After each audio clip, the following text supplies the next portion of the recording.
Welcome to Strangeville. Welcome to the channel. My name is Kevin Strange, 20-year veteran of the underground, cartoonist, novelist, independent filmmaker, and fan of the Hellboy franchise. I am joined today by my good friend Andrew. Andrew, thanks for joining me on the channel. You're welcome. Yet again, I was going to bring over the card game. Oh, yeah? Shield the card game because you were a big help making the card game, but I left it in the other room, so that'll be left to another show. All right. The internet has been abuzz with a brand new Hellboy movie. Hellboy the Crooked Man. Oh, Kevin Strange. You gotta check out Hellboy the Crooked Man. It's the best Hellboy movie that's ever been made. Oh, it's the worst Hellboy movie that's ever been made. I said, you know what? Actually, we were hanging out watching movies the other night, me and Andrew. What were we watching? Salem's Lot. Yeah. We watched the Salem's Lot remake. And I remember I went over and I was talking about Hellboy for some reason, and it came up that Andrew had this collection that has Crooked Man in it. Mm-hmm. And so we thought it would be cool to watch the new movie. Neither one of us had seen it or really knew anything about it. Yeah, I didn't even know it was a thing until you mentioned it. And so that was a surprise to Andrew. And so we did. We watched the movie, and now we're going to compare the movie to the story in this collection. This is called... it's just the Complete Short Stories Volume 1 is the name of this collection. And I have the coffin and other stories. And I wonder if that's in here as part of the complete collection. We've got the corpse, the Coffin Man,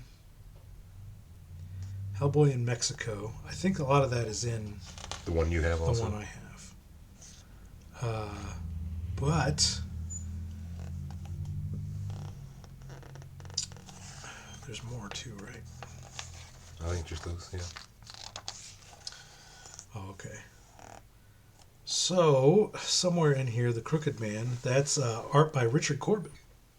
So, Richard Corben is and colors by Dave Stewart. So, Richard Corben is he's a bad motherfucker in the annals of comic book history. Hang on to this filibuster for me for just 1 second. I'm going to grab the only Richard Corben that I own, but I do own a little bit of Richard Corben. I didn't realize this was drawn by. Okay. Yeah, so this is a nice little collection. It's been a couple years since I've read through it, so this will be kind of a neat revisitation for myself also for the Crooked Man. So a little bit of backstory on Richard Corben. This is Richard Corben cover here. This is a collection that he has a story in called Twisted Tales, and this is Corben art right here. And he just has it just pops like he has. So the very quickly, because this isn't a Richard Corben episode, this is a Hellboy Crooked Man episode. For decades, Richard Corben's process was a huge mystery. And nobody understood how he did especially his coloring and painting, and how he was able to make it look so weird and airbrushy. Yeah.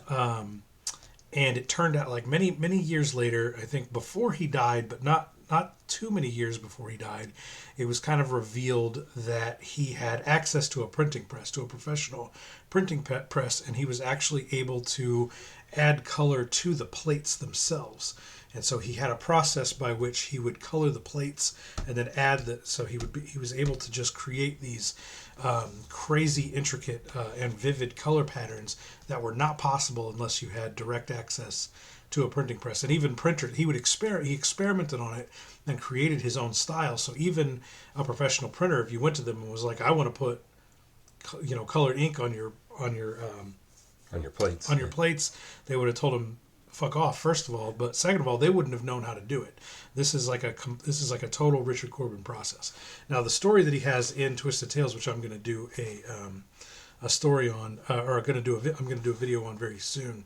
This actually isn't. This is Steve Oliff on the colors. This isn't. So the interior, while this is Richard Corben art. It's not Richard Corben colors, so the interior isn't indicative of Richard Corben weird colors, but that cover is. So then in the story, I believe he's not on colors on this either. So all that shit I just told you about colors doesn't make a shit bit of difference here. But yeah, colors by Dave Stewart.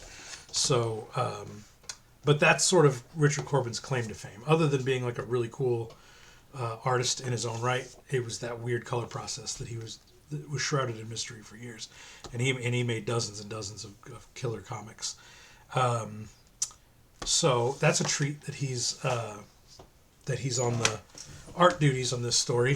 Before we get too much further into the story, and right before we dig in and start, well, I think we'll give our thoughts on the movie, and then we'll get into the comic. The comic, because I've never read the comic. I've seen I watched the cartoonist kayfabe Ed Piskor Jim Rugg episode on Crooked Man, but I don't think it was very long. Okay. I don't think they had much to add to it. There was no movie, right? So they just kind of, and they're just Richard Corben fans, so I think they just kind of went over how cool Richard Corben made the art look, and didn't really get too far into the story. So we're going to get a little deeper into the story than kayfabe did, and we're going to talk about that movie. But before we get too much further into the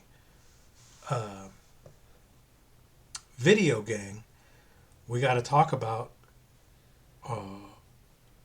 getting us to that 1,000, that precious 1,000 subscriber mark. We are almost there. We are within 100. We have double digits. Yeah, I think we have 89 as of the recording of this video. 89 subscribers left to get us to that coveted 1,000 subscriber mark, which will get us out of small channel hell. It will allow us to fully monetize the channel. What does that mean?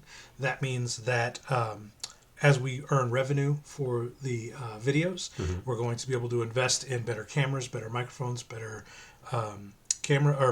computers, and we'll be able to invest in more comic books to review on the show. So about between 40 and sometimes 60% of the people who watch these videos are not subscribed. No kidding. So all it takes is a little click over there in the corner, hit subscribe, become a subscriber to the channel, like this video and comment on it. It'll help boost the algorithm, put us in front of the eyeballs of more people on the homepage, and your subscription will help us get out of small channel hell. And you're not, gives you a chance to see what gets posted every day, because this is a daily channel. Absolutely, we do comic book videos every single day here at the channel in Strangeville, and you're not doing this altruistically out of the kindness of your heart. We are actually going to put up a free digital version of my 164-page graphic novel Space Worms, written, illustrated, colored by me and my mysterious color process, and edited by Andrew here. Yeah. So yeah, that'll be going up as soon as we hit that 1,000 subscribers. There will be a link in the description to all future videos for an entire month to be able to download the free digital version of that from the Patreon. So there's a Patreon link.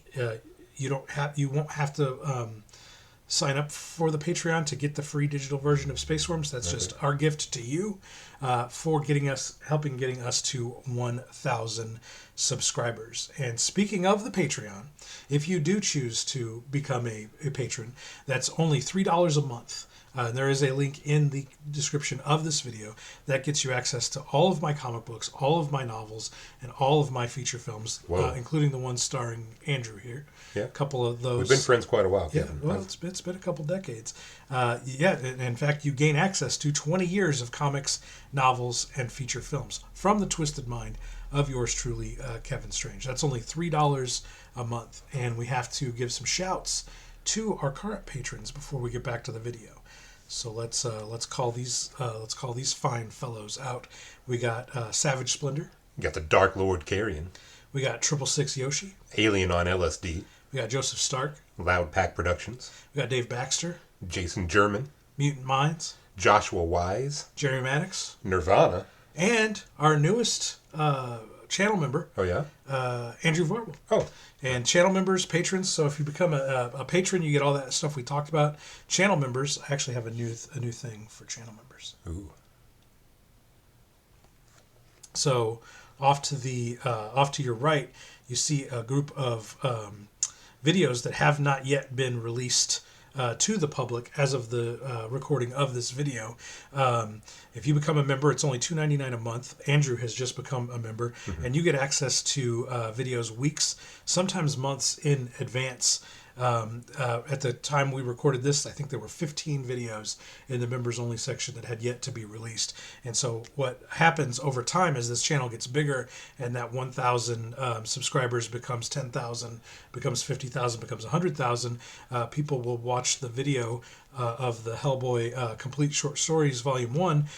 They'll get all jazzed up about this from the members only section, and they'll go sell out Amazon and other secondary markets. And so by the time this video hits public, not now, but in the future when this video channel gets much bigger, these books that we review will be sold out, and you'll be asked out if you're trying to, a lot of people that watch these videos collect the comics that we talk about on the channel.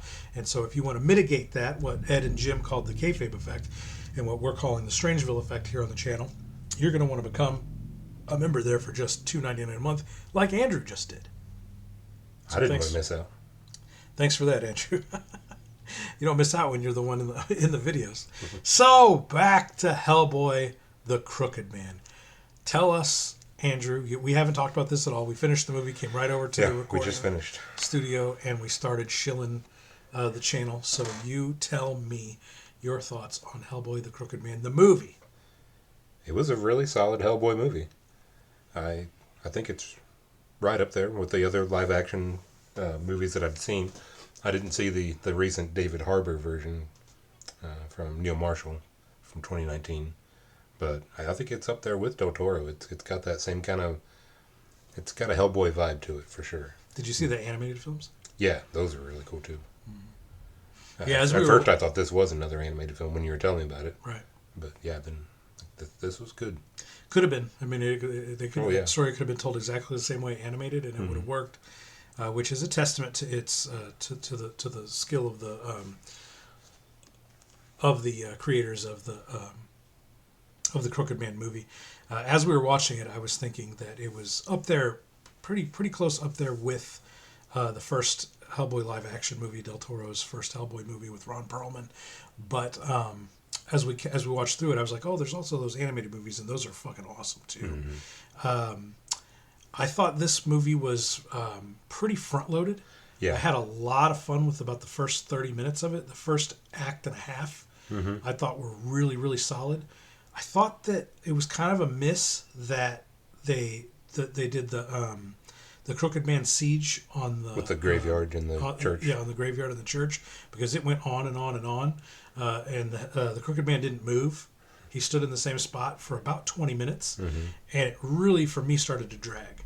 Even though there was action going on and there were zombies and Hellboy was inside fighting monsters and killing things,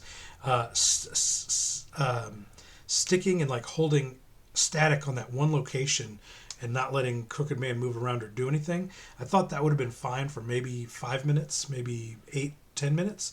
But I thought that really drug. And then, so then the final act where they go to fight him again, it's like, well, it's kind of a miss storytelling wise. If your second act crescendo only gives way to a third act where it's like, and then more of what we just did. Like, you need to be able, like, I really think they could have, as I was watching it, as it was kind of finishing up, I was like, I liked the end. And I thought the final battle with Crooked Man was good. I thought it would have had more panache if that would have been the first time you saw Crooked Man in any real capacity. You could have him sort of appear as an apparition in the church or around the church, but you could have had those zombies attack. And the witches, And the witches attack without having Crooked Man be there in person. He could have fleetingly been around, but you should have had that witch girl. She should have been in charge of the siege. Yeah, Effie. Because you kind of get a little bit of her in the first act, and then she goes away. Then you have her be the big... you already know she's got power because of what she did to his dad and stuff. You have her be the one that they have to fight in the second act, and then the third act is all Crooked Man. Those are just nitpicks. It did drag for me once it got into... And they still could have done like the weakening effect, like taking out his top lieutenant could have weakened him. You know? Absolutely. Yeah. Absolutely. So final score? I'd probably go 3 out of 5. 3 out of 5, I would say 3, maybe 3.5. I might go 3.5 because the first part of that movie was so good. Yeah. The dialogue, the quips, the witty quips between the characters, the weirdness of it. Yeah, the whole atmosphere, the Appalachia. From the get go, the train fight with the spider to the going to the weird house to meeting Tom and getting on the road. Like, there's no fat on that. That's just perfect. Mm-hmm. Totally perfect. So you want to dig in here and see what the comic book has to I think so. show us? See how much they changed for the cinematic stuff. You know me, gang. I'm almost always a bigger fan of the comics than the movies. I think that when it comes to telling comic book stories, there's no better medium to tell comic book stories than comic books. But let's see what we've got here. And again, we're blessed with this beautiful Richard Corben art. So we get this Appalachia stuff here. Still 1958, so they got that. And all the rolling hills and just the desolate Appalachian atmosphere. But we get right in. There's no train. Mm-hmm. There's no spider. We get right into what was her name? Cora. Is that Cora right there? No, this was like in the movie. It's a boy that's lying on the floor. Oh, that's just the one that's been tainted by the witch. Mm-hmm. That's the witch ball scar. Oh, okay, I got you. And then look how cool Richard Corben draws Hellboy. Yeah. And another thing that I thought as we were watching through the movie was, you see how everything is dulled down, mm-hmm. and there's hardly any color to it at all. And then Hellboy is full red. Mm-hmm. He just pops out of every shot he's in. Yeah, your eye immediately draws grabs to that red. They could have easily done that in post in the movie. Mm-hmm. They didn't. They chose not to do that. He's as muted as every other thing in the movie. So I thought that was kind of, and I think Del Toro does similarly, but Ron Perlman's pretty fucking red. He is. Yeah. I think they do draw that red a little bit more, not in all the scenes, but when it's handy and there. I think they do really pop that red in the Del Toro movies, and they do this exact shit in the animated. Animated, he's just fucking. Especially when he's in the shadows, it's just such a contrast. Yeah, we do get the witch balls already. So, so we got, and the movie does a great job of exploiting witch balls. Mm-hmm. And then I guess here's Tom. Okay. So we meet Tom, and they get on the road, but it's just Hellboy and Tom. Oh yeah, no Joe. And these are great. These are great, Richard. I mean, we can't sit here and no sell Richard Corben faces. Richard Corben's one of those guys. I remember in a previous video, I can't even remember which video it was. We've done so many together now. Mm-hmm. But remember in a previous video where I told you some guys have like a particular gift, like a strength, a strength. And Richard Corben, one of his great strength is his faces. He's a face guy for sure. Yeah, a lot of detail there. And what Richard Corben does, and I'll talk a lot about it in when I cover that other Richard Corben book, the what is it called? Twisted Tales. Yeah.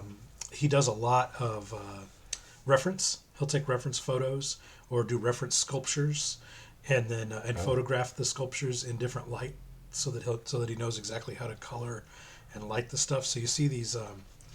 You see these shots of like Tom's face here, with the eyes kind of shadowed from the hat, and see how cartoony it is. That's not a human face. Oh no, yeah. So that's not something that Richard Corben would have taken a photograph of as a person, but I bet he sculpted a face for Tom, and then he photographed it under different lighting conditions, and he's basically tracing over those photographs of a weird sculpt that he made, would be my guess. Okay. That's what he's kind of known for. So, are we at Cora's house now? Yep, looks like it. Yeah, he's calling out Cora. So in the movie, we get up there and she's out of her skin, and he's got a bunch of witch balls. Yep, found her stash. He found her stash of witch balls. Oh, and they do find her skin. So, okay. So we're.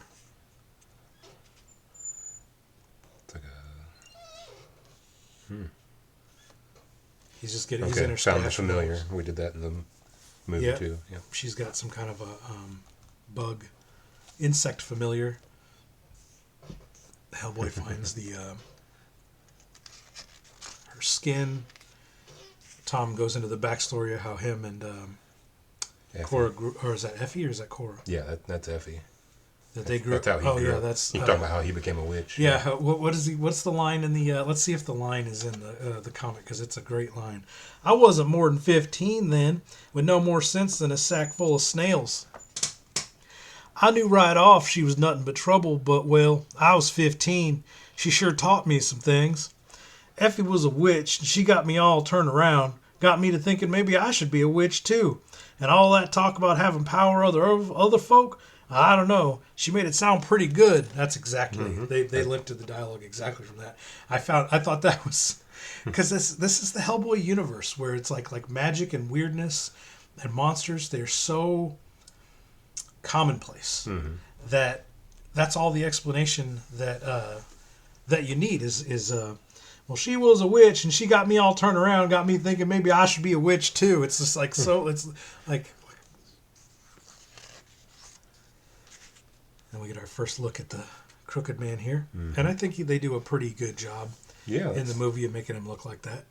Pretty darn close. Again, that's likely Richard Corben sculpted that. That's creepy. It's a good one.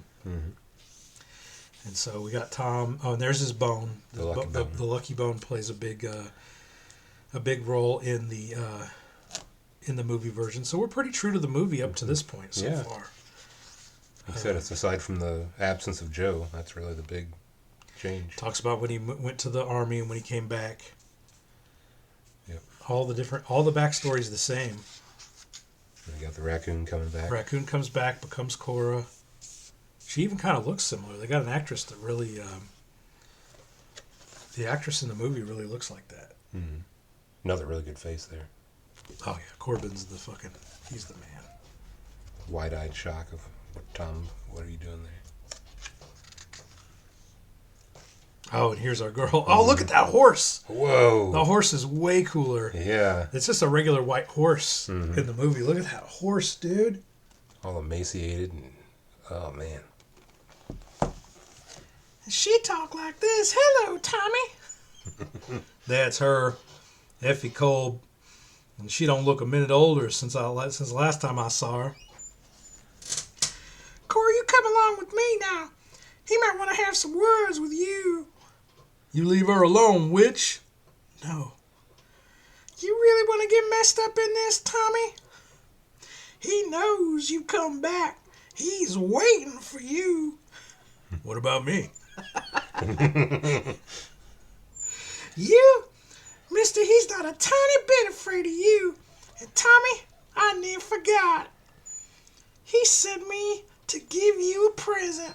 Yeah, this is all like straight dialogue. It's straight dialogue, straight from the fucking... And then That's she her flies up above it, too. Yeah.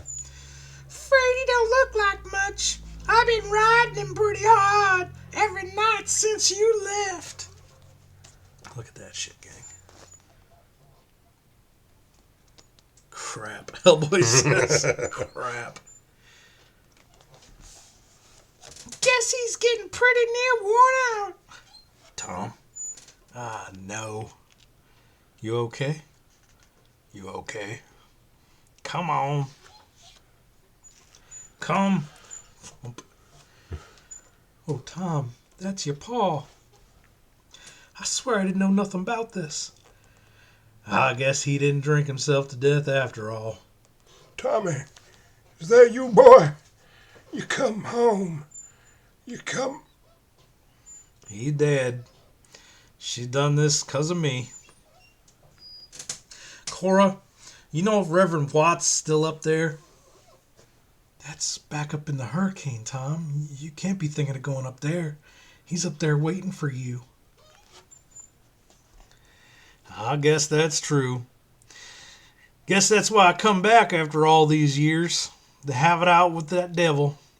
But not before I get this old man buried in church ground. So this is following absolutely directly, beat for beat, really, from other than that train scene at the beginning of the movie. Yeah. This is all beat for beat. And so we're gonna, Cora ends up getting bit by that insect thing, and then they head up the mountain with Dad's corpse there. Yep. Yeah, one of these days. And that thing you're carrying, that's gonna make these troubles of mine look like a tin can full of pennies. Tom, I can't go no further. What's wrong? It's the mines. The mines. Coal mines. The mountains around here are snaked full of tunnels. And they're down in there. I can hear them. Hey.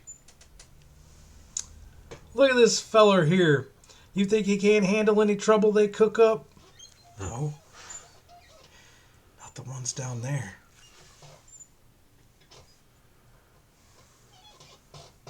Oh, that's new. What, Melungian? The Melungian witches. Oh, yeah. Take over here for a second. I gotta plug this. Our power strip isn't plugged in the right way. Oh, okay. Yep, so now she's going into the backstory of... Well, the priest tells the story in the movie.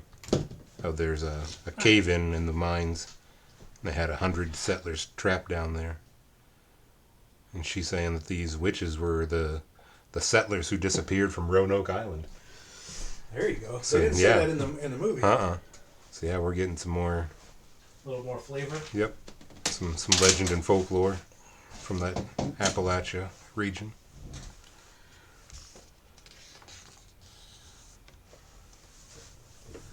Oh yeah, look at these. Look at these fucking things. That's fucking creepo. And what is this? Oh. Cora Fisher. Look at her face. This is such a treat. This Richard Corben fucking... Have you ever seen Richard Corben art before? I mean, I've read this before, but I didn't realize what it was, yeah. Let me see what's going on here with our fucking camera. That's a little better. Like I mentioned before, anytime I was collecting comics back in the day, I was mostly just getting the story from it. I would kind of just breeze through, not really pay much attention to the art. Right.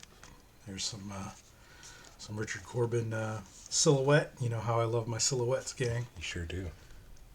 That's a great Hellboy silhouette. His eyes glow red even when you can't see the redness of his body.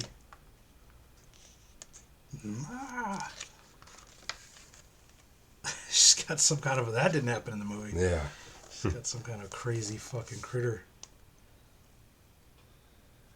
coming out of her mouth. Yeah, so this is what I'm telling you. Like, this next page, I think, is that panel that I remember of her kind of exploding rather than getting bit by a snake. Yeah. Oh, she explodes into demons. Oh, look at her. And then all the demons attack Hellboy and Tom. Look at him. Cora! Jeez, Hellboy says. Wow. That is awesome.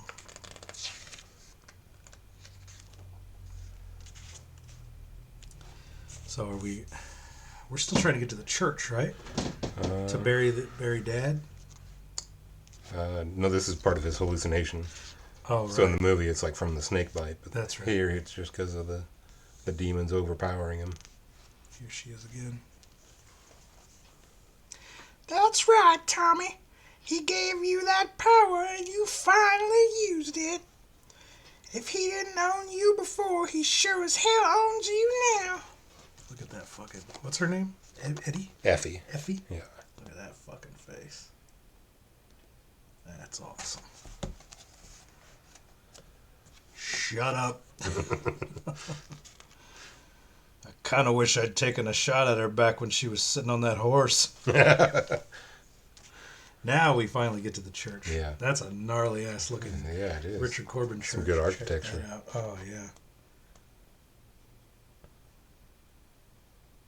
Oh, yeah.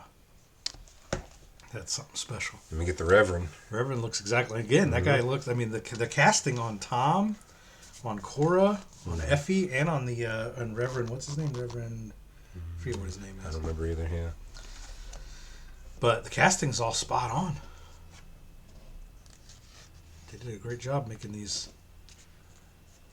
casting people that look like Richard Corben characters. Yeah.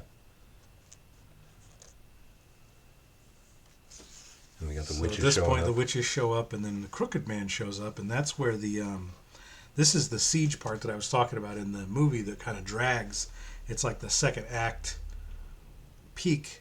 Mm-hmm.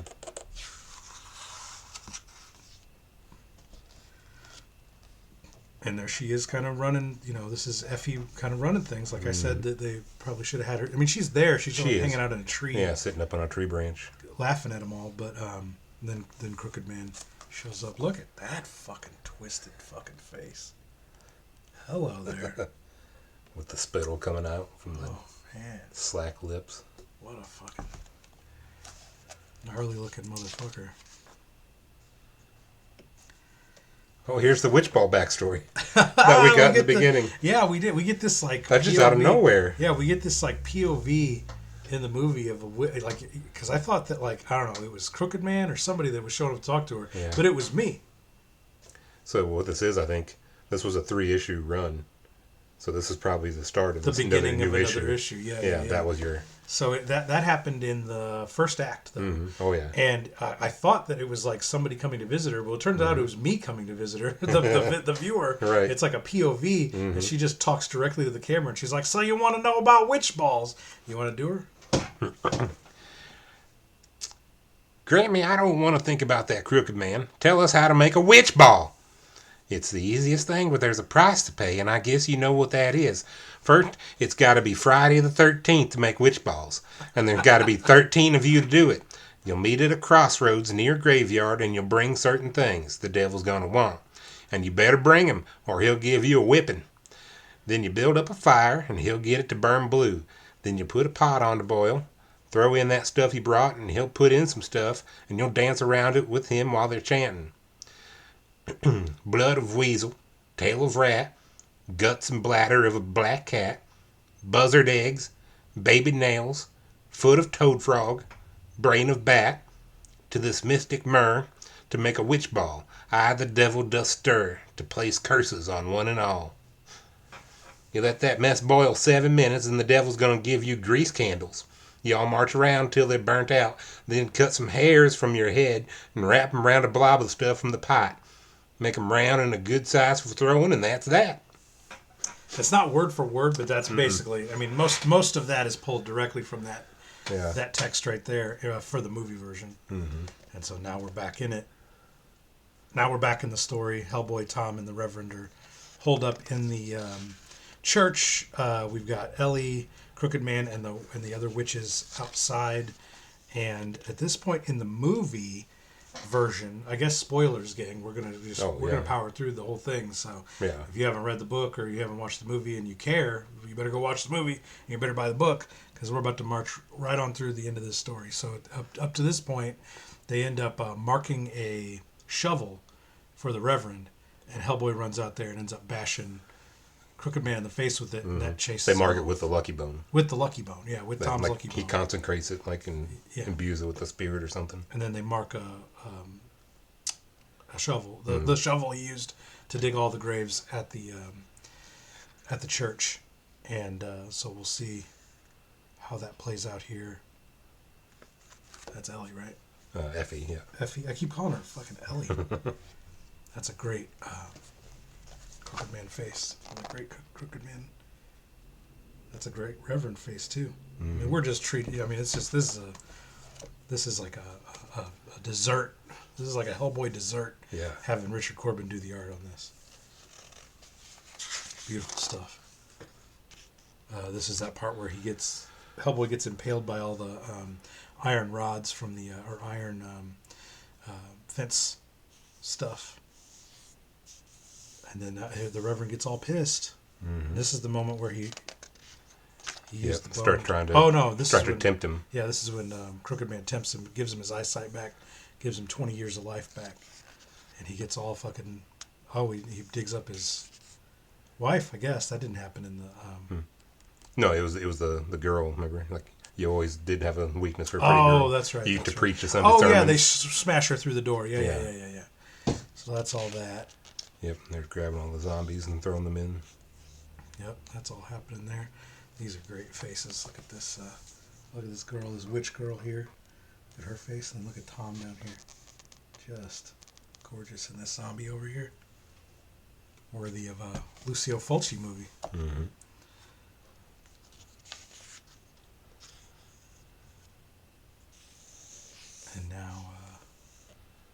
See in Hellboy's head, trying to remind him of when he was a think kid. so, yeah. Because we get a whole series of these flashbacks for Hellboy in the movie, Mm-hmm. where he talks to his mother. Yeah, you get to meet her.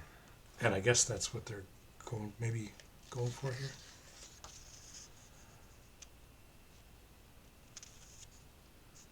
Tom's got the shovel, but I don't think they've done anything with it yet. Oh, is this what doing it right here? I'm all fired up. I'm going to crack it. I think I'm going to bust that evil wide open. I'm going to squeeze it.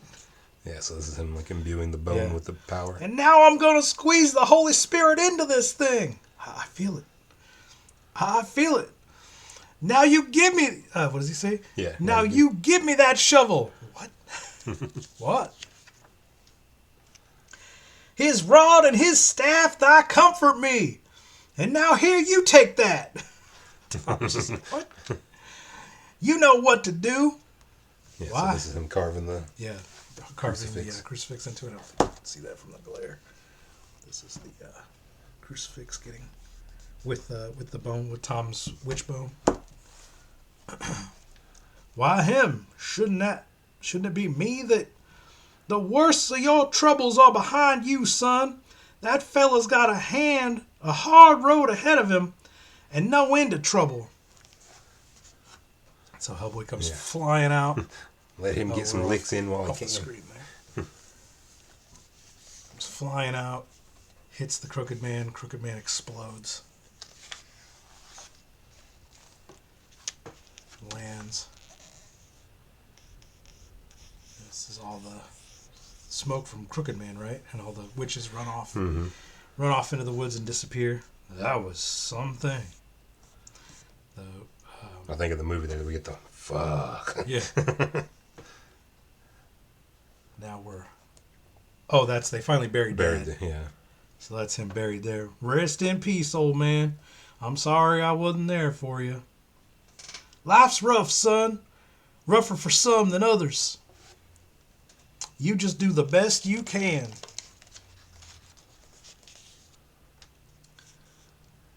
And so now we're getting ready to head to the Crooked Man. Yep, follow Crooked Man Up in back the hurricane. To the hurricane. Or up to the hurricane. We haven't been there yet. We find some kind of a fucking creature. Yeah. I guess, is that the Crooked Man? And he's like yeah, I think demonic so. form? Yeah, because he's got all the coins here for the souls. Jeez, that's kind of pathetic. Yeah. I almost feel sorry for him. It's mine. I don't. You don't want this, you old you want this, you old bastard? No. Swoosh. And that's the end of the Crooked Man. Actually, they had to do was go up there and find his true demonic form and throw the bone at him, and now he's dead. Yeah, completely changed that. And then we find Effie as an old woman now. Yeah, and then and then the Beware I Am a Witch. And that's the end.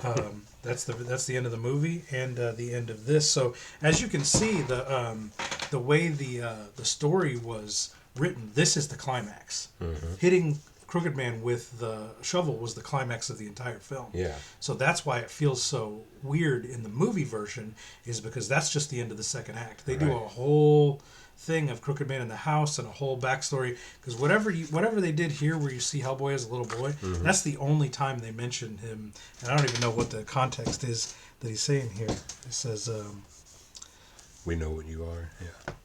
We know what you are. What did he say? Devil can't set foot in a church. Maybe not the run-of-the-mill sort, but a special one.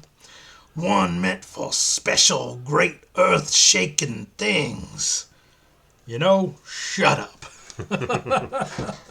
So that's as far as we get. The movie added a bunch of backstory with Hellboy's mom. They just allude to it here in this part. So that's a fantastic story. Richard Corben art at its peak. I mean, that's just fucking killer. Richard Corben art. I'm gonna say the streak continues. I say the comic's better than the movie. What do you think? I think so too. Like you said, Not by leaps and bounds. No. But it definitely trims the fat out of it. Because I think this is a little less than like feature length. So if you just wrote this as a screenplay, I think you're probably looking at about 40 minutes. And so to bring that out to what was it? What It was the an hour runtime? 40. An hour and 40 minutes. Yeah. So Well, hour 30 with the before credits the credits, out. but Yeah. I think it could have been. I think you could have taken 10 minutes out of the siege scene and really helped move it along. But even then, they padded it out just a little bit. Yeah. They padded it out with some Hellboy mother backstory and a little They bit. added the Billy Joe character. They added the Billy Joe character and the train sequence, and none of that made it better. It just made it longer, and so I think this is the better. This is a little bit shorter of a story, but I think that its length is perfect. This story read to me like pitch fucking perfect. So. Final thoughts. What do you out of 5? What do you give Crooked Man the comic book? The comic, probably 4.5. This is really 4.5. nice. That's Yeah. a great help. As far as Hellboy stories go, that's a killer fucking. Oh yeah. Not that they aren't all killer Hellboy Oh stories. yeah, I love it. If you have some killer stories you want to send our way, gang, you can send those to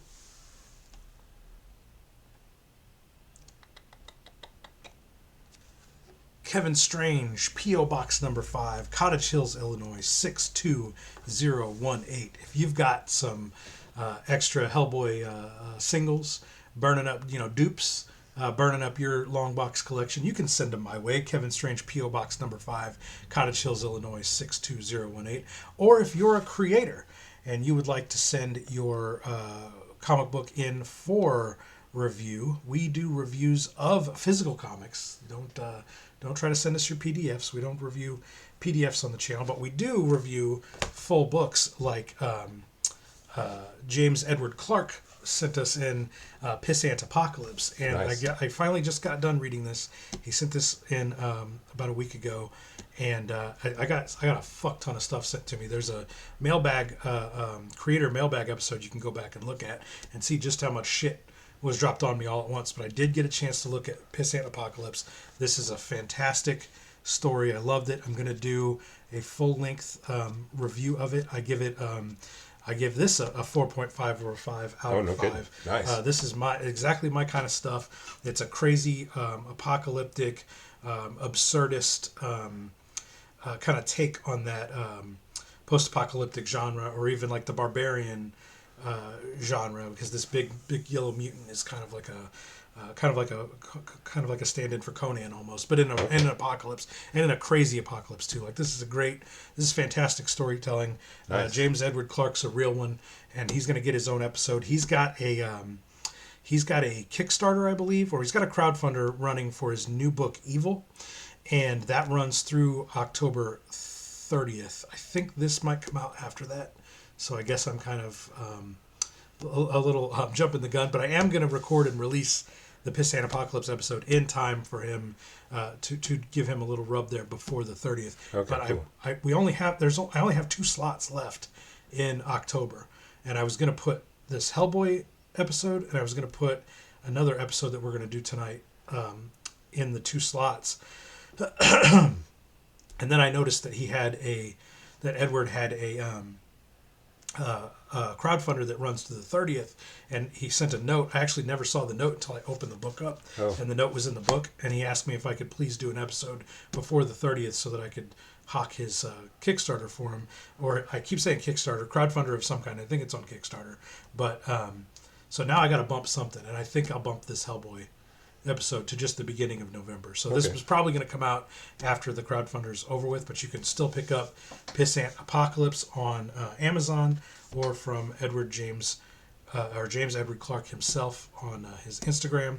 So anything else from you, Andrew? I don't think so. This was a fun night. I enjoyed it. Very fun.